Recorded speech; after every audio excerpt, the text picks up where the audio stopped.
I'm Jim Ledbetter. I'm the editor of Inc. magazine, and welcome to Austin. And I'm very pleased this morning to be talking to two people behind really one of the most awesome companies on the internet right now, Alan Schaff and Sarah Schaff of Imgur. Welcome, guys. Thanks, guys. Thanks. Thanks for coming to our talk, everybody. You guys look great out there. Yeah. Kind of cool. Let's start with like the dumbest question ever. What is Imgur? I think most people know, but if they don't, they want to hear it from you. Yeah. How many people here already know of Imgur or use Imgur? Show of hands. Dang. Quite a lot. Everybody. Holy crap. Woohoo. Okay, awesome. So as you guys know, Imgur is now an entertainment destination. But it's an entertainment destination that is powered by its users. And so our users create posts. And a post can consist of one or multiple images, and also text and descriptions and GIFs. And so we have people that are creating these posts in the form of visual stories. And then you share your story with the Imgur community, and it gets voted on. And the things that get the most votes actually then get the most distribution, and they reach the front page. So that's what Imgur is. Yeah, we have actually, would you mind handing me that? Yeah. Clicky? There? Yeah, thanks. I think I brought some examples to sort of show you guys. Maybe. Does this guy work? Unclear? Oh, there we go. There we go. Sorry about that. Yeah, so this ends up sort of being this like really serendipitous experience on Imgur with the users having the distribution power. So you'll end up seeing Adam Savage's latest DIY project next to the reason why your mom shouldn't be texting. Sort of next to a couple other examples that hopefully will show up here. Yeah, like cats eating at restaurants, funny GIFs. It could be just this whole wide variety of just really entertaining stuff that's sort of by the people, for the people. You describe it as an entertainment site. There we go. Go cat. Yeah. But how did it start, and when did Imgur start? Yeah, so Imgur started out as something pretty different. And it started as the simple image share. And so, I've always been working on little personal projects. And in college, Imgur was one of those personal projects. And this is what it looked like. College where? Ohio University. Yeah, and so I was frustrated that it was too difficult to quickly and simply just share an image with somebody. And I remember I was taking a visual communications class, like we were learning Photoshop or something, and I created this really cool thing in Photoshop, and I just wanted to share it with my friend. And I noticed like it was actually in 2009, it was really hard to do that. You had to register accounts and jump through all these hoops. And so I whipped up Imgur and shared it with the internet.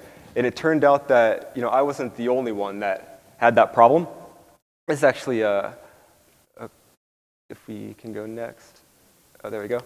So this is actually me in my mom's house building the first version of Imgur. And I guess it just goes to show that in order to create a company, all you need is a computer and a space heater. And a mom. And a mom, a really good mom. What was that first image? Oh, that was uploaded? Yeah, that you had to share. Oh yeah, it was this really cool picture of the world that was like melting, like all the water from the world was like melting down. Okay. I don't know, the things you learn in Photoshop Right, class. okay. And so how does Imgur then become a company or a site? I mean, what were the steps that you had to go through? Yeah, so that's actually, this is our first office too. Yeah, so the steps that you have to go through in order to turn it into a company. See, I was a junior when I created Imgur. And the internet really just latched onto this thing, and you couldn't really stop it from growing. And so I was working on it like during class, outside of class. And when it came time to actually graduate, I had to then make a decision about what do I actually want to do when I grow up? When I graduate college, what's my next job? And so then I caught myself thinking, like, why am I really even thinking about that? Like, why am I interviewing around? And because I already have this project that I'm so passionate about. Everybody else really loves it. You know what? I'm going to graduate. I'm going to do Imgur full time. And so I just completely focused on it, ended up then actually bootstrapping it for 5 years off of nothing but what was a $7 investment by myself for the domain name. And I did everything else. And eventually we moved into this office at Sarah and I, and then eventually we raised $40 million from Imgur and Horowitz in a Series A. And they're still our only investor. And so, Sarah, at what point did you get involved? So actually, as Alan's sort of building this awesome thing on the internet, Imgur really has evolved from the users and our community. And so I think Alan was sort of like, thinking about the products behind this whole thing. Then he was like, hey, I'm getting a lot of, feedback from these users. And I, at the time, was actually in school to become a veterinarian, which is like very far off from what I'm doing now, obviously, and sort of like working at a coffee shop. But I guess being from a small town, Alan and I sort of like found our people online, and we're sort of like, very accustomed to the internet. And I was like involved in internet communities growing up, my whole life. And so this is going to make me sound old, but like when social media started coming around, like I was one of the first people sort of doing that. And so even though at the time I didn't necessarily know that, hey, I want to be, a tech person doing community, it was sort of just in my DNA and something that I was good at. So Alan was like, I think you'd be really good at this.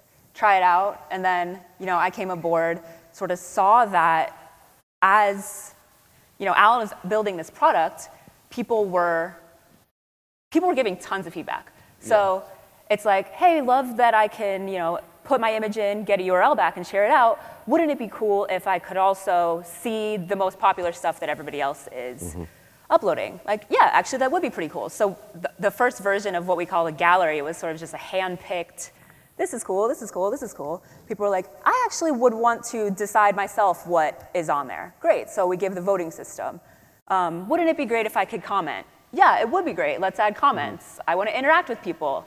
Great idea. Let's add sort of replies and messaging and all of this sort of two-way street and really close connection with those users who became our first community members, really sort of propelled the evolution of what Imgur is today, which is now, a great place to come, be entertained, connect with people. Yeah, I'd say that evolution was really natural and organic too. Because when Sarah came on, we now have a lot more focus on what these users are saying, a lot more focus on the community. And so, I also believe that products are, they're often a reflection of their founder. And as Sarah was mentioning, we grew up in a really small town of Ohio, and it was Granville, Ohio, if anybody else happens to be from Ohio. And No. So Granville was more of a conservative town. It was more of a religious town, like far more conservative or religious than I am. And here I am, a geek in high school, and I just want to learn to program and build computers. There didn't even happen to be even a programming class at the high school at the time. And so I used the internet to learn all of these things and to discover and explore and find other people that are out there. And so I've met a lot of great friends from the internet. And so now when I think about Imgur and what it is today, I'm actually not too surprised that it's also evolved in that direction. And so now you can go on to Imgur, and it can kind of feel like an older version of the internet, where you're seeing this crazy kind of entertaining content. It's from people that you don't really know, and it's just this fun kind of experience that lets you explore everything else that's out there. And so I think that Imgur, it lets you break outside of your friends list these days. These sort of expected social feeds that you get that are from the same people that you see day in and day out, and they're usually the people that you know in real life. Well, when I was much younger, I wanted to find other people that are out there, not just the people that I know already. And so now that's what Imgur lets you do today through the content that people are sharing. No hesitation about going to work for your brother? Oh, no, not at all. I mean, I guess I could say Alan and I were always sort of like close siblings growing up. It's actually really cool to, I think, work with my brother. We get each other really well. We trust each other. It's easy to sort of like connect over things.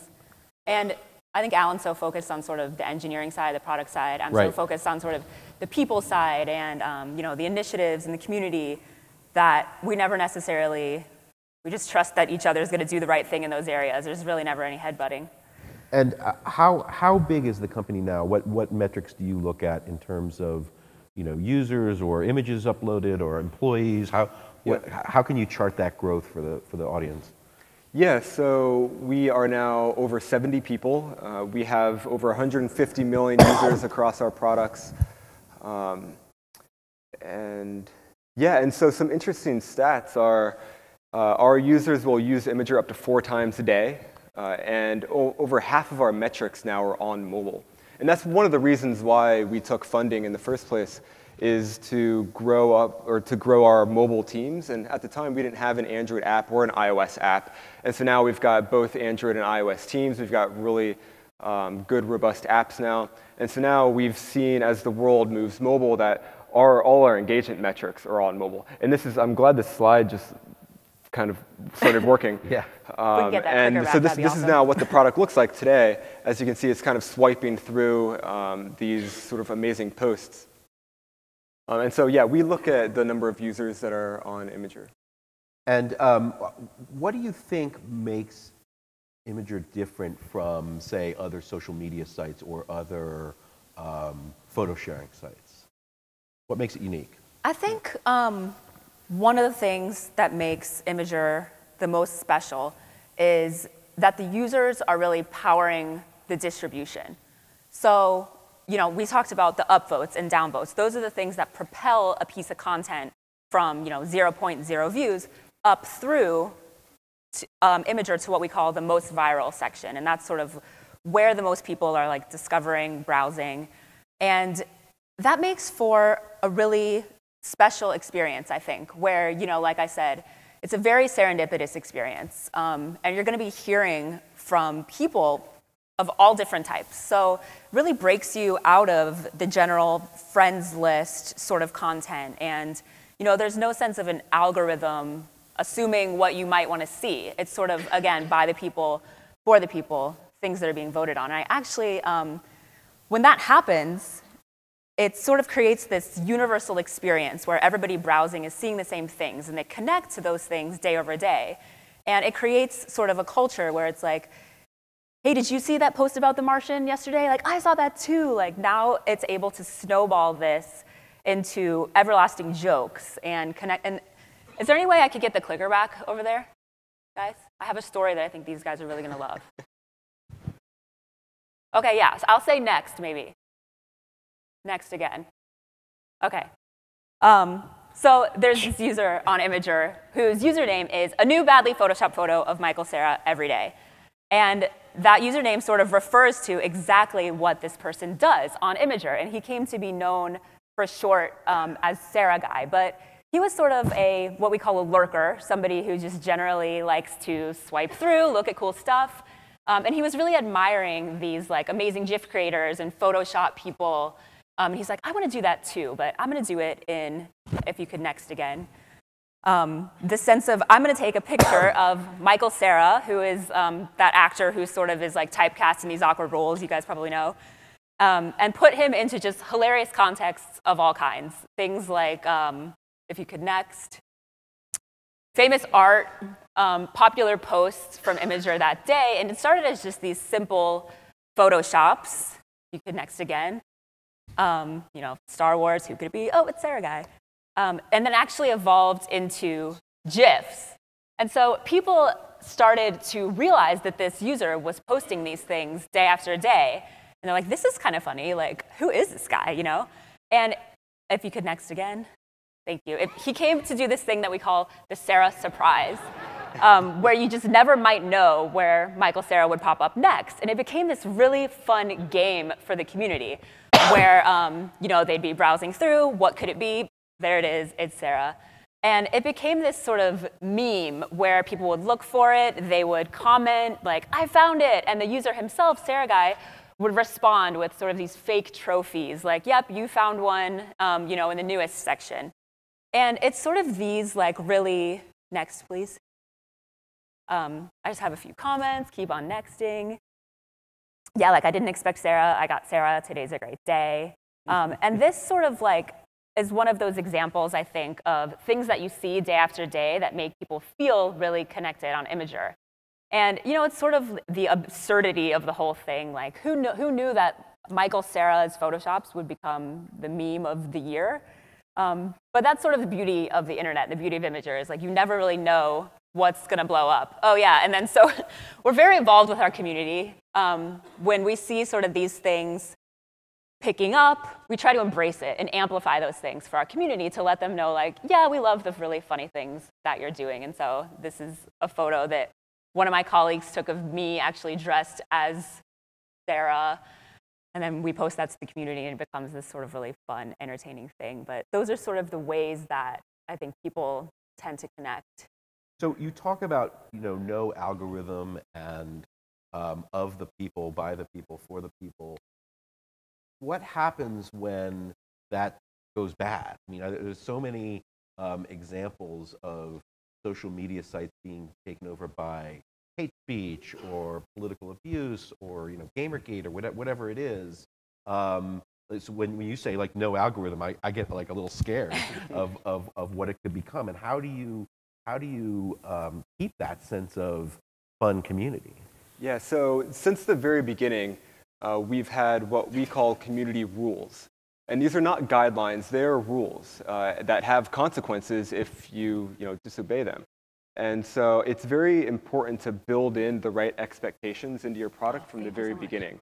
And so now there's all the old users that have been around for a while that through their votes, they enforce these rules themselves. And now when the new users come in, they learn very quickly that this is not the type of place for things like hate speech or anything else that we frankly don't want on the site. And I like to give the analogy of like, we want to have a really fun, inclusive community. And it's almost as if you're throwing a party at your house. You want to have a really fun, inclusive party at your house. But you know what? If somebody comes in and starts being really disruptive and really rude to the other members of your party, then you kick that guy out of your house.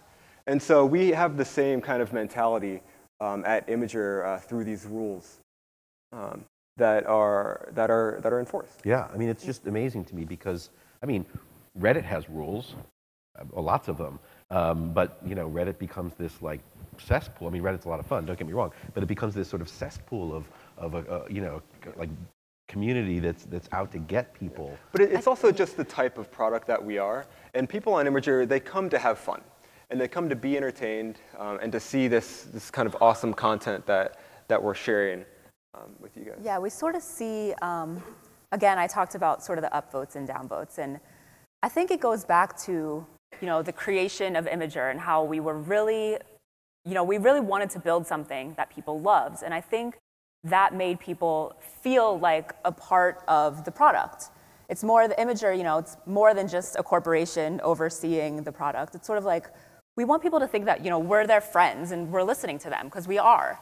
So I think that really helped bake in a sense of positivity back in the day that now some of those veteran community members, when a new person comes in, are sort of like, hey, dude, this isn't really welcome here. Like, I'm going to downvote you. I'm going to upvote the stuff that makes me laugh, that makes me feel funny. And of course, this isn't to say that, trolls don't exist on Imgur. This is the internet. And of course, we have those things happening. But I think we're really lucky to see that the really great, funny, entertaining stuff gets voted up. And those other things tend to sort of, as we call it, die in user sub, sort of like just fade away, I guess it could mean.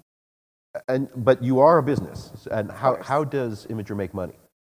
So like I said, I bootstrapped the company for 5 years off of advertising.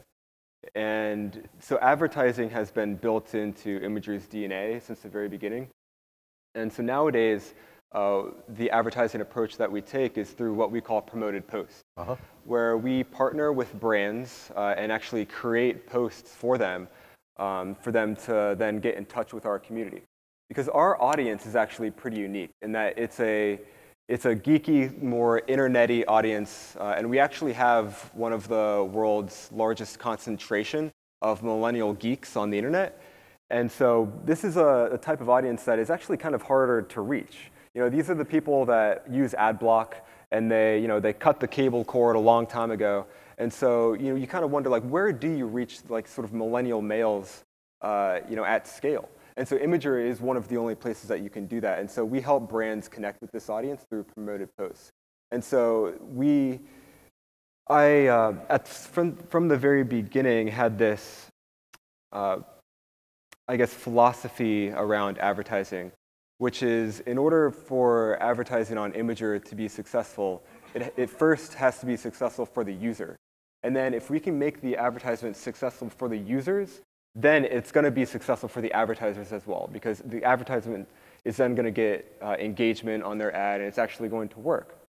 And so holding this kind of philosophy true to ourselves, we now create posts and we have a really high bar for the content.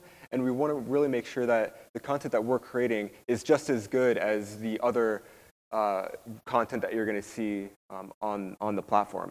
And so we've seen this be really successful for our advertisers. We've run over 150 promoted posts for over 30 different brands like eBay and Discovery, Anheuser-Busch, Stars. And you're creating that creative, for lack of a better term, yourself. That's so correct. You've become kind of a content studio.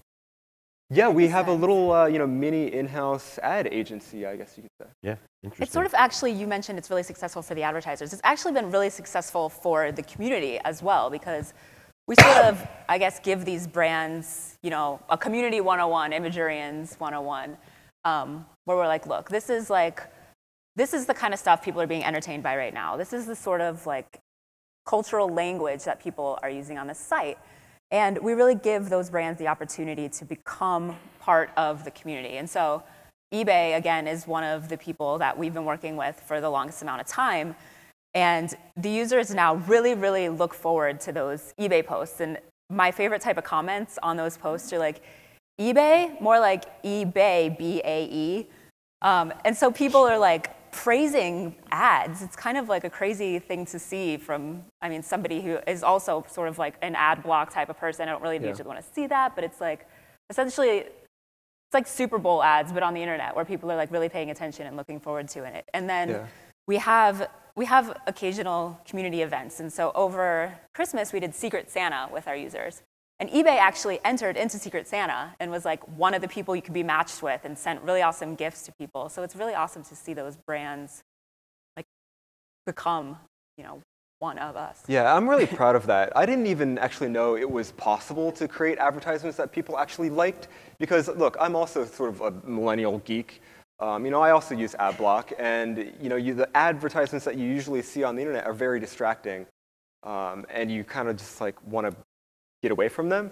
But on Imgur, we're actually creating things that actually provide value to the users. And so I think that's a really unique thing that, frankly, I'm pretty proud of in order to have accomplished at Imgur. We had a Halloween party at Inc., and one of my colleagues came dressed as the scariest thing known to man, ad blocking software. It was very effective. What does that look like? He was dressed like the Grim Reaper, and he had like a lot of code. Got it. It was very scary. What are some of the trends that you're seeing lately in the memes and the themes that come up on the site? It's so varied. One of the things actually I have, if we can go back to the slides. So obviously politics right now is a hot topic. There we go. Yeah, so it's really interesting to see the way that the Imgur community is reacting to this kind of stuff, because I think you go on some of your other social platforms, and while on one hand I'm so glad that people are like finally paying attention to politics and like wanting to post about that stuff and share it, it sometimes becomes so overwhelming on my other feeds. It's like article after article, opinion after opinion, and it's sort of a relief to be able to go to Imgur and, I guess, escape from that in a sense. And so there's a couple weeks ago, we had this funny moment on Imgur where somebody signed up for the username, the official Donald Trump, and posted this, my reaction when this username is available. And so then another user, the real Donald Trump, says, imposter, like, you're not the real guy. Which leads to another exchange from real Donald Trump without the, wrong. And then the community starts to notice all these variations of Donald Trump. So they're creating these reaction GIFs.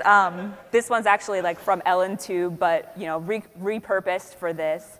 And so I think by the end of the 24-hour period, we saw official Donald Trump, officially Donald Trump, the Donald Trump, Donald J. Trump, POTUS Donald Trump. Like Donald Trump, you know it, I know it, everybody knows it. Donald Trump's left toenail, like 68, I don't know, variations of usernames of Donald Trump. I'm pretty sure none of which are actually him. But it's sort of like, what a relief to like just joke about it, you know, every now and then. Yeah, where the other social platforms, you see people that have very extreme views on both sides, and there's just a bunch of conflict after conflict.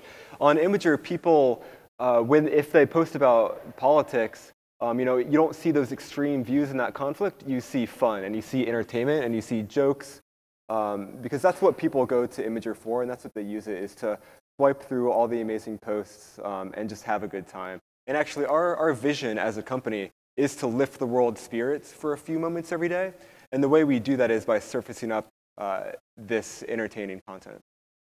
Do you reward users who create the most effective content? Is there any kind of like badge system? Sort of, yeah. So, I mean, the biggest reward comes from the users themselves in sort of the form of points. And you can see on the bottom of this image, it says like 7,000 points. So as you give other people points, essentially, it not only rises them, to the top, which opens them up to bigger distribution, it also earns them points on their account. So you can sort of go through a different notoriety system. The highest one is called Glorious when you reach like 20,000 points. And then we also have a trophies system that's partially staff awarded, partially user awarded. So one of the things I like to do is just pay attention to my mentions that I get on Imgur, and it'll be people like, hey, this guy posted something funny, give him a trophy. And I'm like, okay. And you see people like nominating their peers, I guess, in a sense, to earn these praises. But the biggest reward is making it to most viral and getting points, I would say. You seem to have solved one of the big problems that so many sites face, which is how to maintain and manage a community. But what are the challenges that you face? What are the things that are hardest for you these days?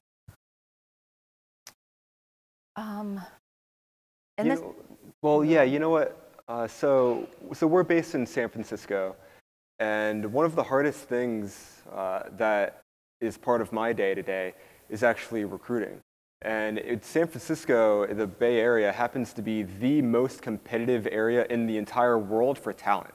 And not only that, it's also one of the most expensive. Right. And so it's just really hard to find good people. And so we're actually hiring. I got into my job here. We're actually hiring. We're hiring particularly software engineers and also salespeople. Anything on the product side that's a challenge? I would say that, as many of you guys are probably aware, it's like the internet, it can be a toxic place sometimes. And I think that's some of the things you see.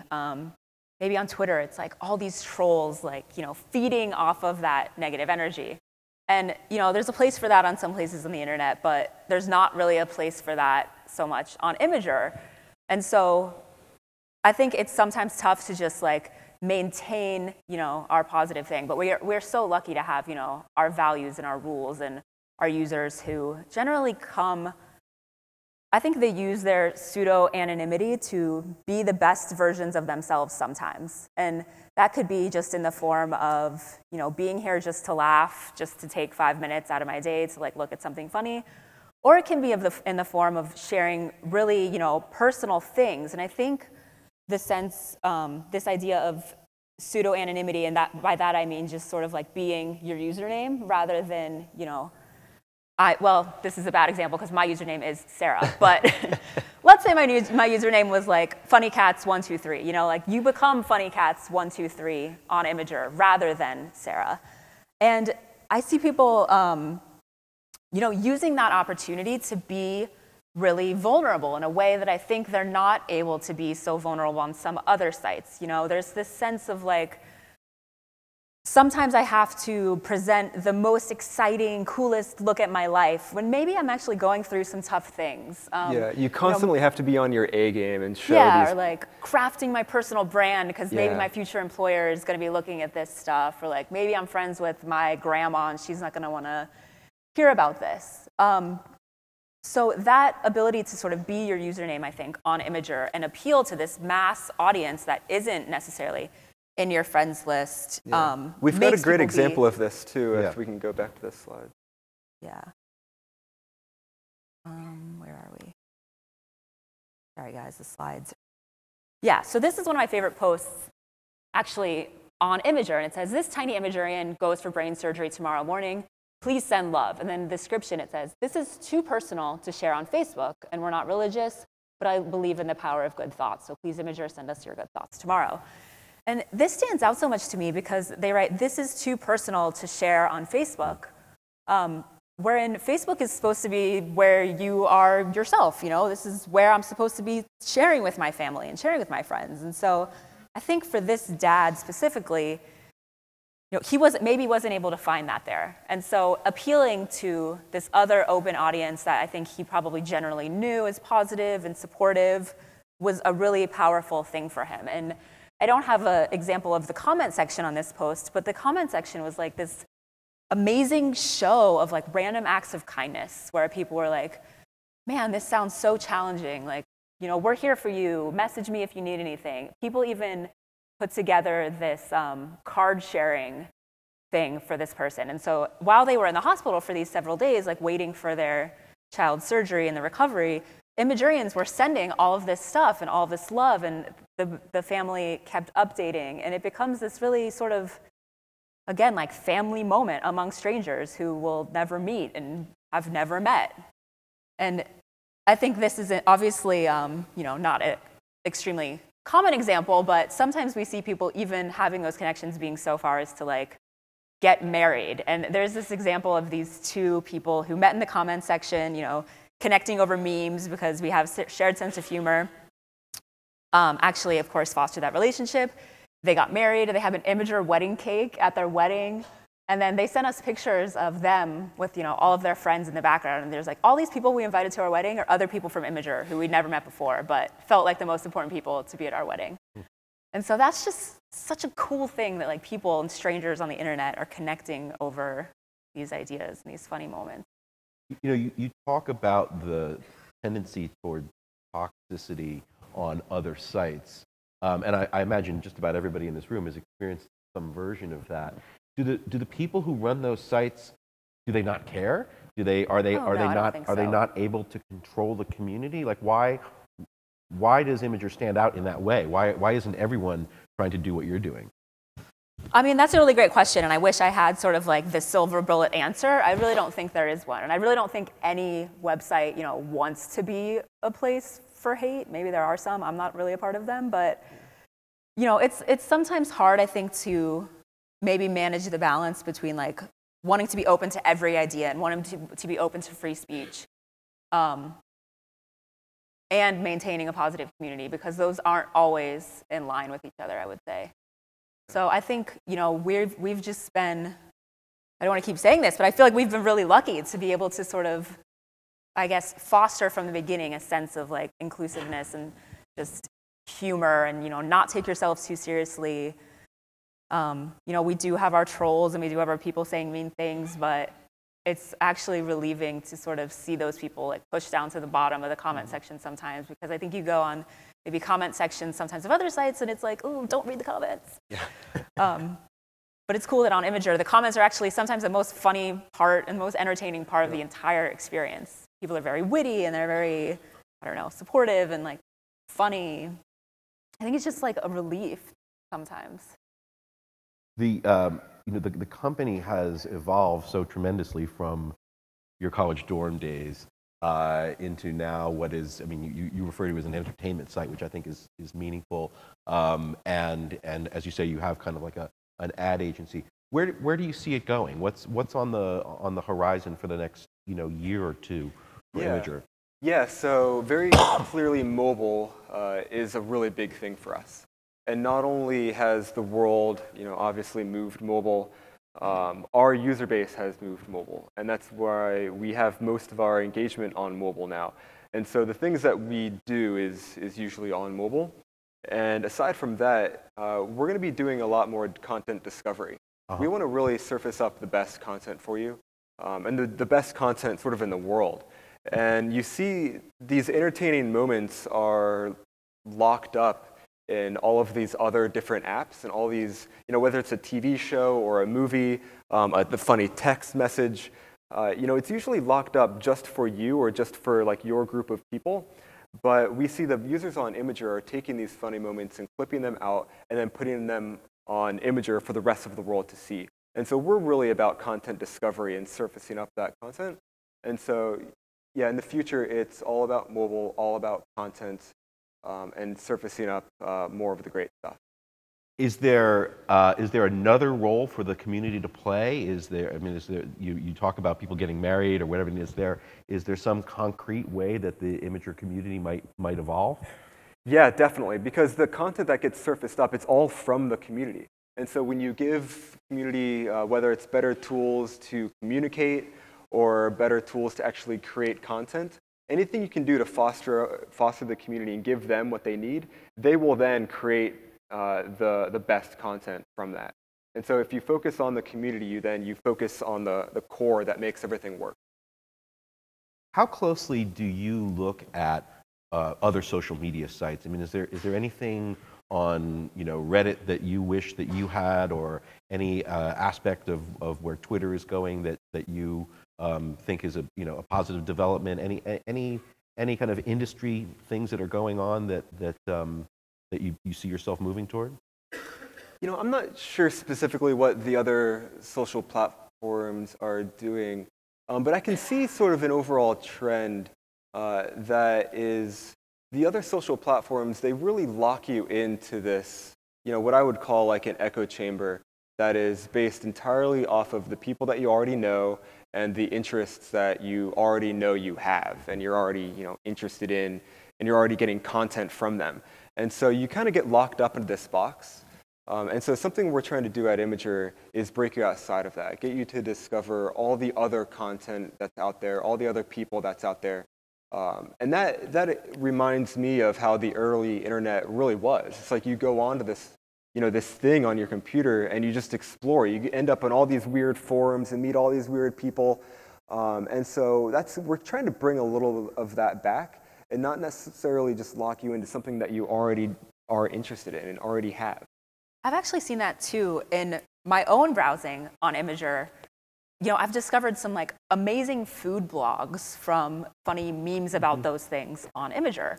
Or I'll be swiping through and I come across a really cool build your own garden, raised beds in your garden. I'm like, I'm not necessarily a gardening person. I live in San Francisco. I have a super tiny yard that's actually just concrete.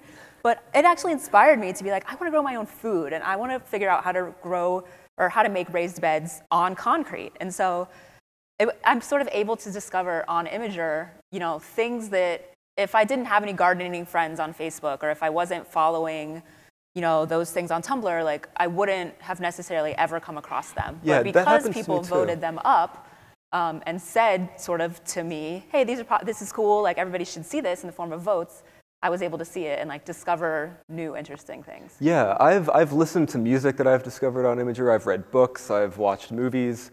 I know this is probably kind of lame, but Doctor Who is a thing. A couple years ago, I discovered Doctor Who on Imgur. Watched like all 12 seasons of Doctor Who, sort of the newer ones. And so yeah, I'm constantly discovering new things. Even if it's something that it's existed in the world for a long time, it's new to me, and I'm really glad that I found it on Imgur, because otherwise I would have never have seen it, because it's not something that my friends are already interested in. It's not something that I'm already interested in. So it doesn't show up in places like Facebook or like Instagram, but it shows up on Imgur. I'm guessing that the bulk of the audience and community is in the United States. That's correct. Yeah, about 60% of our user base is in the United States. 40% outside the United States is fairly high, actually. I was just kind of imagining, again, looking for the future, if Imgur is going to move abroad, Yeah. and cultivate a non-US audience. Yeah, that's certainly possible. We have the product, it's only in English right now. Right. And so the other major countries that use Imgur are places like Canada and Australia and England. And so there's definitely a world where we double down more on internationalization. Yeah, our vision is to lift the world spirits for a few moments every day, Yeah. so not just lift the English-speaking spirits. Well, I'm out of questions. Wow. So I'm going to ask the audience to join me in thanking Alan and Sarah for this great presentation. Oh, wow. Thanks, guys. Thank you so much.